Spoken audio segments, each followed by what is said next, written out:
Waalaikumsalam warahmatullahi wabarakatuh. Apa kabar semua? Baik. Sehat? Sehat. Merdeka? Merdeka. Terima kasih. Hari ini kita absen dulu.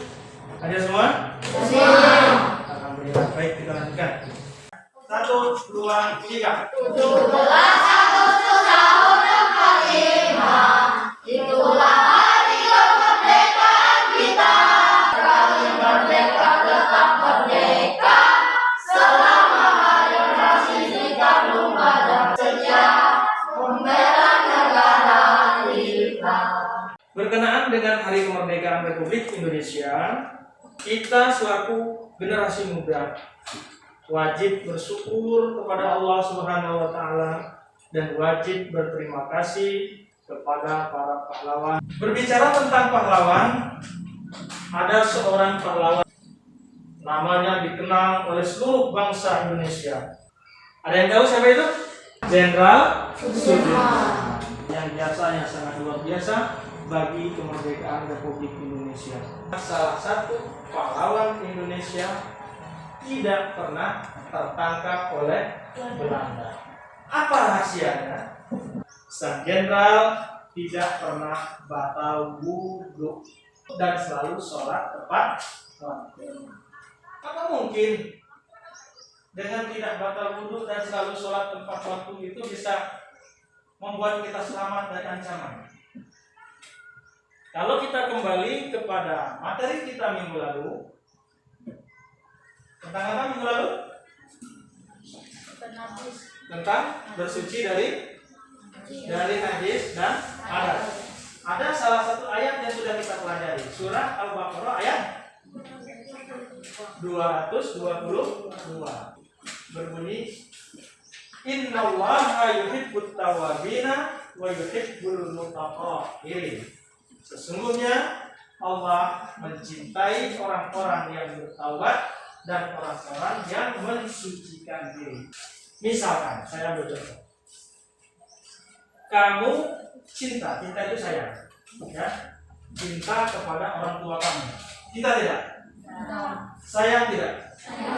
Ketika orang tuamu meminta sesuatu dan kamu punya, apakah itu diberikan? Iya, pasti diberikan. Dan Allah mencintai orang-orang yang suka bersuci. Ketika dia berdoa, ya Allah, hari ini ya Allah aku mohon selamatkan kami. Dan Allah berkata, kun fayakun, selamatkan. Maka selamat. Jadi logikanya di situ karena datang pertolongan dari Allah Subhanahu wa taala. Ini kita akan belajar tentang salah satu jimat sang jenderal. Siap? Siap. Semangat? Semangat. Merdeka? Merdeka. Minggu lalu kita sudah belajar tentang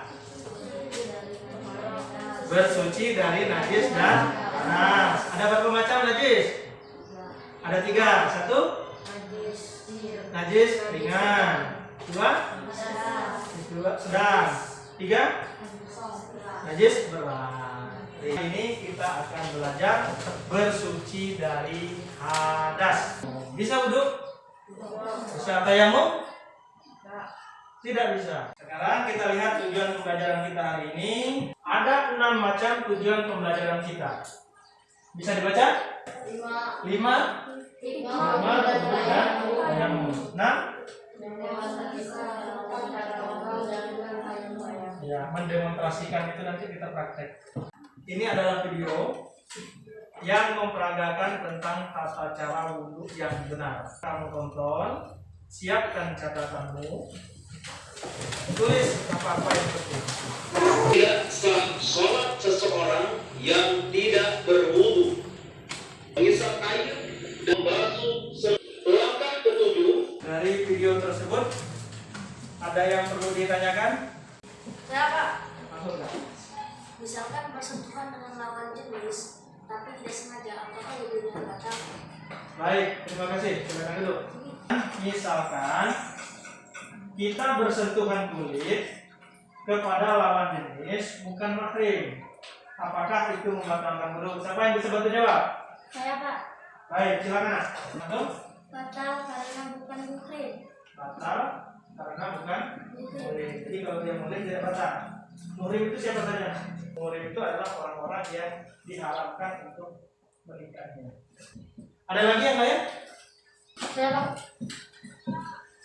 Silakan. Itu menggunakan apa? Gimana? Tayamum itu menggunakan apa? Tayamum itu menggunakan apa? Nah, ada yang bisa bantu nih, gampang nih. Saya Pak. Ada apa? Menggunakan air. Menggunakan? Air. Menggunakan air. Silakan duduk. Ada yang bisa bantu jawabannya? Tayamum menggunakan air. Ya Pak. Ya, kemana? Menggunakan debu suci. Iya, betul sekali. Jadi enak ya, kalau tayamum itu menggunakan debu suci. Ada lagi yang lain? Saya Pak. Baik, silakan. Apa perbedaan wudhu dan tayamum? Ayo, siapa yang bisa bantu? Saya Pak. Ya, gimana? Untuk menggunakan air tayamum menggunakan tanah atau debu.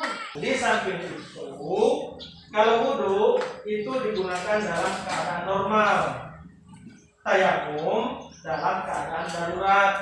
Ada lagi yang lain?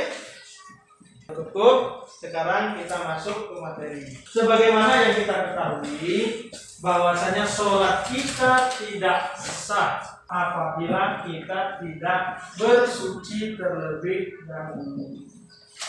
Yang jadi permasalahan sekarang, apakah kalian sudah bisa berwudu dengan baik dan benar? Kalau wudunya tidak benar, sholatnya tidak sah. Maka dari itu kita belajar wudu yang baik dan benar. Sekarang kita biar relax, ice breaking dulu lah. Ini teksnya pakai ini, ya. Teksnya ini, tapi nadanya menggunakan nada lagu di sana senang, di sini senang. Bisa ya? Semua berdiri.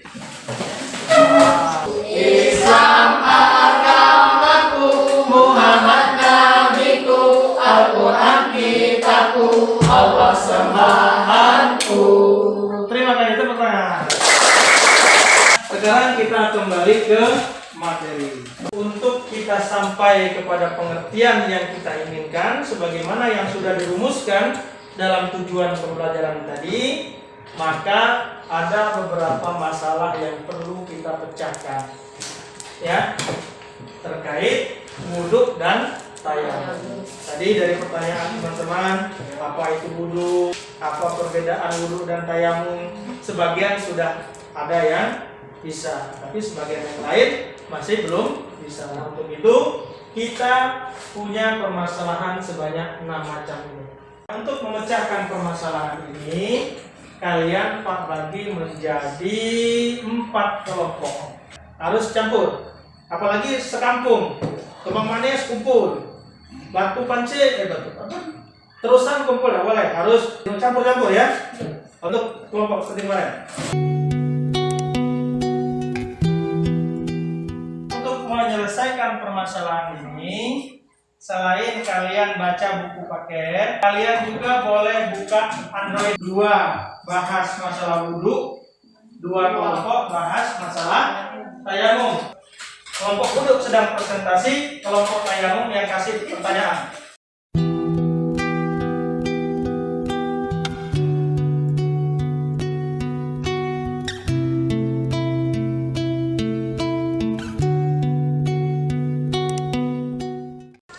Bagaimana? Sudah selesai?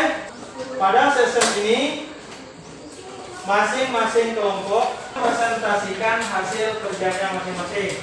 Sudah siap?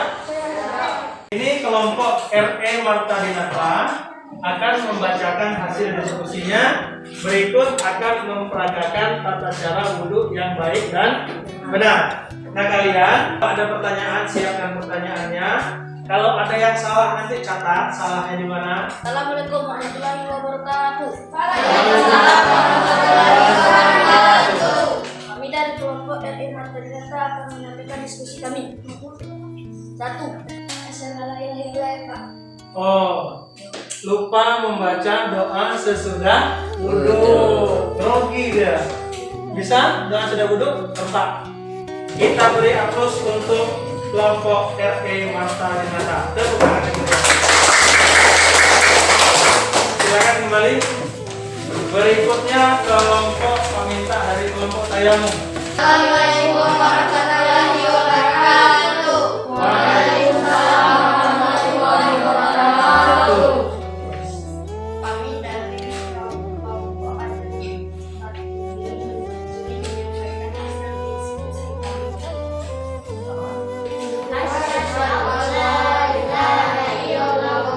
Silakan.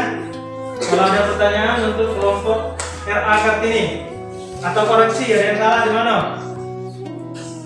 Lupa membaca? Ya. Ada yang lain? Cukup? Assalamualaikum warahmatullahi wabarakatuh. Waalaikumsalam. Dari penampilan kelompok kalian tadi kompak, namun ada beberapa hal yang perlu Pak luruskan. Faghsilu wujuhakum, maka basuhlah wajahmu. Dalam membasuh wajah, perhatikan baik-baik. Tadi Pak perhatikan dalam praktek ada yang basuhnya masih salah. Pak buka masker sebentar ya. Kita berwudu. Bismillahirrahmanirrahim. Nawaitu wudu'a, kalau mau dilafazkan. Kalau tidak dilafazkan juga boleh dalam hati saja. Ingat ketika membasuh itu yang harus dibasuh seluruh. Mulai dari anak-anak rambut sini, ya, mengikuti sini sampai ke bawah dagu. Ambil air, tumpahkan ke muka. Yang jempol bagian kusut di bawah sini, ya. Kalau janggutnya panjang, janggutnya harus basah. Kalau kumisnya tebal, kumisnya juga harus basah. Yang laki-laki ya. Dan airnya basuh.